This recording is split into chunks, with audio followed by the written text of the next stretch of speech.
అందరికీ నమస్కారం. అమ్మ మాట అమ్మాయి బాట ఛానల్కి స్వాగతం. కథ చెప్పుకుందామా? రాజు నిర్ణయం. బేతాళ కథలు. పట్టుదల వదలని విక్రమార్కుడు చెట్టు వద్దకు తిరిగి వెళ్ళి చెట్టుపై నుంచి శవాన్ని దించి భుజాన వేసుకొని ఎప్పటిలాగే మౌనంగా శ్మశానం కేసి నడవసాగాడు. అప్పుడు శవంలోని బేతాళుడు, రాజా, నువ్వు పడుతున్న ఇంత శ్రమకు కారణం నీ అమాయకత్వమా లేక నీ పట్ల విధి వక్రించడమా అన్న అనుమానం కలుగుతున్నది. ఎంతో దయాధర్మ గుణాలున్న వాళ్ళే ఒక్కొక్కసారి పరమ స్వార్థపరులుగా కఠినాత్ములుగా ప్రవర్తిస్తారు. నిన్నీ కార్యానికి నియోగించిన వాళ్ళు కార్యం సానుకూలమయ్యాక అలా ప్రవర్తించరన్న నమ్మకమేమిటి? ఇందుకు ఉదాహరణగా భీమేశ్వరుడనే రాజు కథ చెబుతాను. శ్రమ తెలియకుండా విను అంటూ ఇలా చెప్పసాగాడు. భీమేశ్వరుడనే రాజు పాలిస్తున్న గిరిదుర్గంలో రంగాపురం, రామాపురం అనే గ్రామాలు పక్కపక్కనే ఉండేవి. రంగాపురం అధికారి సీనయ్య ప్రజాక్షేమం కోరినవాడు. రామాపురం అధికారి గోపయ్య స్వార్థపరుడు. రంగాపురం పల్లపు గ్రామం. చుట్టుపక్కల వానలు ఎక్కువగా పడితే ఎక్కడెక్కడి నీరు వచ్చి గ్రామం జలమయం అవుతూ ఉండేది. దీన్ని ఎలా నివారించడమా అని సీనయ్య చాలా ఏళ్లుగా తీవ్రంగా ఆలోచిస్తున్నాడు. ఒకసారి ఆ గ్రామానికి వసంత ఋతువులో ఒక జ్ఞాని వచ్చాడు. ఆయన రంగాపురం వైభవం చూసి చాలా సంతోషించి, నెలకు 3 వానలు కురిసి మీరెప్పుడూ ఇలాగే వైభవంగా జీవించాలి అన్నాడు. ఆ మాటలకు సీనయ్య కంగారు పడిపోతూ, నెలకు 3 వానలు అనకండి స్వామి, వానలంటేనే మాకు భయం గ్రామం ఎదుర్కొంటున్న నీటి ముంపు సమస్య గురించి జ్ఞానానికి వివరించి చెప్పాడు. జ్ఞాని వెంటనే, అలాగా, అయితే ఇప్పుడే ఒకసారి నేను గ్రామమంతా తిరిగి చూస్తాను, నువ్వు కూడా నాతో రా అన్నాడు. సీనయ్య ఆయనకు మొత్తం గ్రామం చూపించి వాన నీరు ఏ వైపుల నుంచి ఎలా వస్తుందో చెప్పుకున్నాడు. జ్ఞాని కొంచెంసేపు ఆలోచించి, మీ సమస్యను పరిష్కరించటం కష్టం కాదు. గ్రామం చుట్టూరా బాగా లోతు వెడల్పుగా ఉండే కందకం తవ్వించు. గ్రామం పక్కనే ఒక చెరువు కూడా నిర్మించు. చెరువులో నీరు కందకంలోకి, కందకంలో నీరు కొండ ప్రాంతాలకు పోయే విధంగా తోములు పెట్టించు. ఈ పనులు చెయ్యడానికి 1,50,000 వరహాలు అవసరమవుతుంది. అది ఈ దేశపు రాజు భీమేశ్వరుడిని అడిగితే ఇస్తాడు అని సలహా చెప్పాడు. జ్ఞాని సలహా సీనయ్యకు నచ్చింది. అలాగే చెయ్యాలనుకున్నాడు. ఈలోగా జ్ఞాని రంగాపురం వెళ్ళి సీనయ్యకిచ్చిన సలహా గురించి గోపయ్యకు తెలిసింది.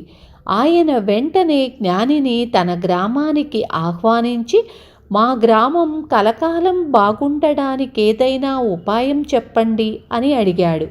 రామాపురం కాస్త ఎత్తు ప్రదేశాన ఉంది. ఆ గ్రామానికి నీటి ముంపు సమస్య లేదు. అందరూ సుఖశాంతులతో జీవిస్తున్నారు. జ్ఞాని గ్రామం అంతా తిరిగి వచ్చి, ఇలాంటి గ్రామంలో ఉన్నవాళ్ళు అదృష్టవంతులు. గ్రామంలోనే కాక చుట్టూ కొబ్బరి తోటలున్నాయి. కొబ్బరికాయల పీచుతో ప్రజలకు ఉపయోగించే ఎన్నో వస్తువులు చేసి దేశ విదేశాల్లో అమ్మవచ్చు. అందుకు 5 లక్షల వరహాలు పెట్టుబడిగా కావాలి. ఈ దేశపు రాజు నుంచి డబ్బు తెచ్చి గ్రామంలో పరిశ్రమ ప్రారంభించు. అది ఎందరికో జీవనోపాధి కూడా అవుతుంది అన్నాడు. ఈ సలహా విని గోపయ్య ఎంతో సంతోషించాడు. తన గ్రామాన్ని వానల బారి నుంచి కాపాడడానికి సీనయ్య రాజు దగ్గరకు బయలుదేరాడు. అది తెలిసి గోపయ్య కూడా బయలుదేరాడు. తన తెలివితేటలతో రాజు నుంచి ధన సహాయం పొందటం కోసం సీనయ్య కంటే ముందుగానే గోపయ్య రాజధాని చేరి ఆ రోజే తనకు తెలిసిన కోశాధికారిని కలుసుకున్నాడు. కోశాధికారి గోపయ్య చెప్పిందంతా విని, నిజం చెప్పు, ఏనాడూ లేనిది ఇప్పుడు మీ గ్రామంలో కొబ్బరి పీచు పరిశ్రమ ప్రారంభించాలన్న ఆలోచన నీకెందుకు వచ్చింది అని అడిగాడు. నాకు బోలెడు కొబ్బరి తోటలున్నాయి. పీచంతా వృధాగా పోతున్నది. గ్రామంలో పరిశ్రమ ఉంటే దాన్ని మంచి ధరకు అమ్ముకోవచ్చు అన్నాడు గోపయ్య. ఆ పరిశ్రమ కూడా నువ్వే ప్రారంభించి బాగా లాభాలు గడించాలనుకుంటున్నావు అవునా అన్నాడు కోశాధికారి. అది నిజమే అన్నాడు గోపయ్య. నిజం ఒప్పుకుంటున్నావు కనుక మంచి సలహా ఇస్తాను. రాజుగారు ధర్మగుణం కలవారని అందరూ ఎరిగిందే. కానీ ఆయనది అదొక రకం పద్ధతి. అడిగినదంతా ఎవ్వరికీ ఇవ్వకూడదని ఆయన సిద్ధాంతం.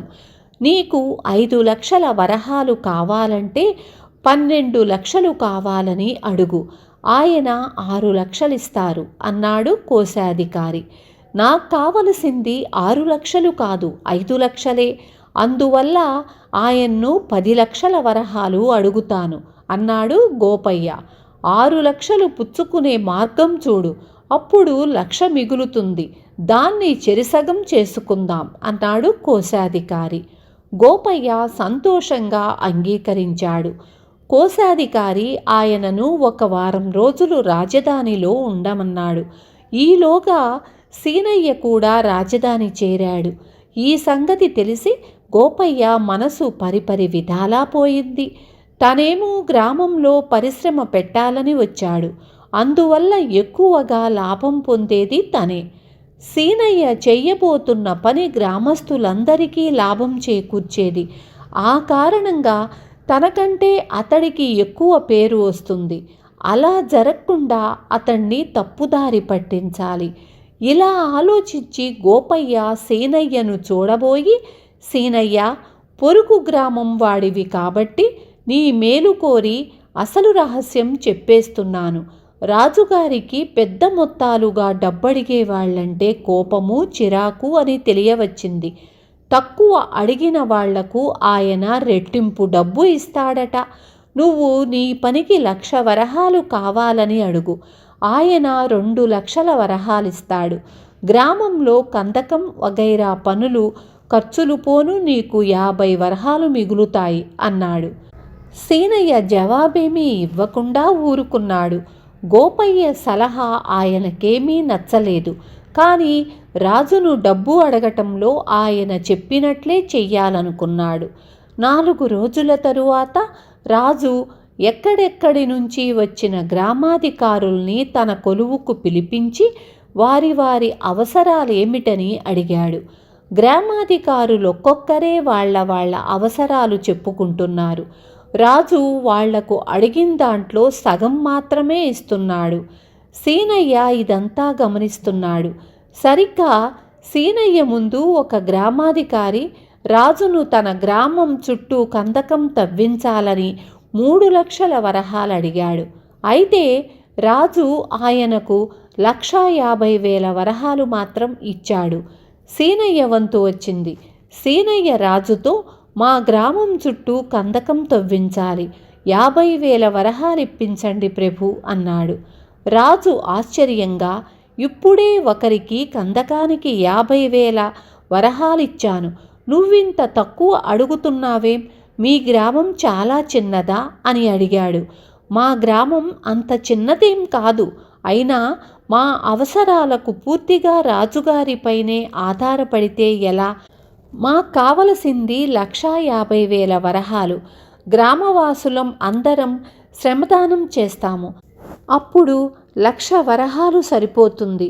అందులో సగం మేమే చందాల రూపంలో సమకూర్చుకుంటాము. ఈ కారణాల వల్ల తమను 50,000 వరహాలు మాత్రమే అడిగాను అన్నాడు సేనయ్య.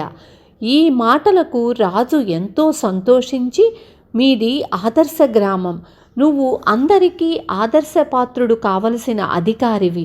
నేను మీ గ్రామానికి 2 లక్షల వరహాలు ఇస్తున్నాను అన్నాడు. తరువాత రాజు మిగతా గ్రామాధికారులందరితో, మీ గ్రామాల విషయంలో నా మనసు మార్చుకుంటున్నాను. ప్రస్తుతం మీకెవ్వరికీ డబ్బివ్వబోవడం లేదు. మీరు చెప్పినదంతా విన్నాను కదా. కొంతకాలం గడిచాక నేను పంపే ఉద్యోగి మీ గ్రామాలకు వచ్చి ఏం చెయ్యవలసింది నిర్ణయిస్తాడు. అప్పుడు మీకు సాయపడేందుకు ప్రయత్నిస్తాను. అయితే ఒక విషయం గుర్తుంచుకోండి, ఇక నుంచి నేను మీకివ్వబోయేది అప్పు కింద లెక్క. అది తీరే వరకు గ్రామ ప్రజలు ఏటా ప్రతి ఒక్కరూ 100 వరహాలు నాకు అదనపు పన్ను చెల్లించాలి అన్నాడు. ఇది విని గ్రామాధికారులందరూ హాహాకారాలు చేశారు. రాజు అవేం పట్టించుకోకుండా సింహాసనం దిగి తన మందిరానికి వెళ్ళిపోయాడు. బేతాళుడు ఈ కథ చెప్పి, రాజా, ధర్మపరుడని పేరు పొందిన రాజు ప్రవర్తన దురన్యాయంగా లేదా? రంగాపురం అధికారి సీనయ్యకు 2 లక్షల వరహాలు దానంగా ఇచ్చినవాడు ఆ సమయంలో ఇతరులకు అప్పుగా కూడా ఇవ్వకపోగా ఇలా ఇచ్చినవాడు అదనంగా పన్నులు వసూలు చేస్తానంటున్నాడు. ఇది పచ్చి పిసినారితనం కాదా?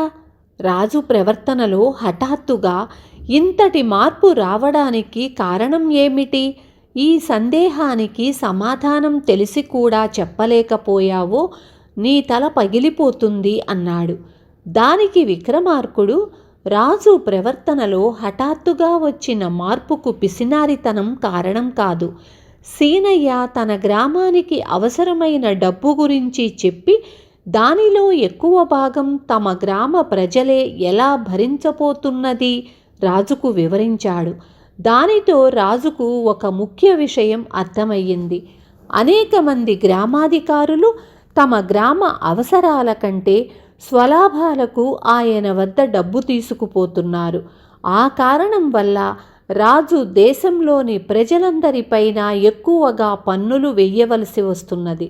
అలా కాక సీనయ్య చెయ్యబోతున్న విధంగా ప్రతి గ్రామం వాళ్ళు సాధ్యమైనంతలో తమ స్వశక్తి ద్వారా గ్రామ అవసరాలు తీర్చుకోగలిగితే రాజు దేశం మొత్తం అభివృద్ధికి తగిన ప్రణాళికలు వెయ్యవచ్చు. ఈ సంగతి మిగతా గ్రామాధికారులకు అర్థం అయ్యేలా చెయ్యడానికే రాజు ధన సహాయం విషయంలో వాళ్లకు అంత కఠినమైన షరతులు పెట్టాడు అన్నాడు. రాజుకు ఈ విధంగా మౌనభంగం కలగగానే బేతాళుడు శవంతో సహా మాయమై తిరిగి చెట్టెక్కాడు. విన్నారు కదా, రేపు మళ్ళీ మరొక కథతో మీ ముందుకొస్తాను.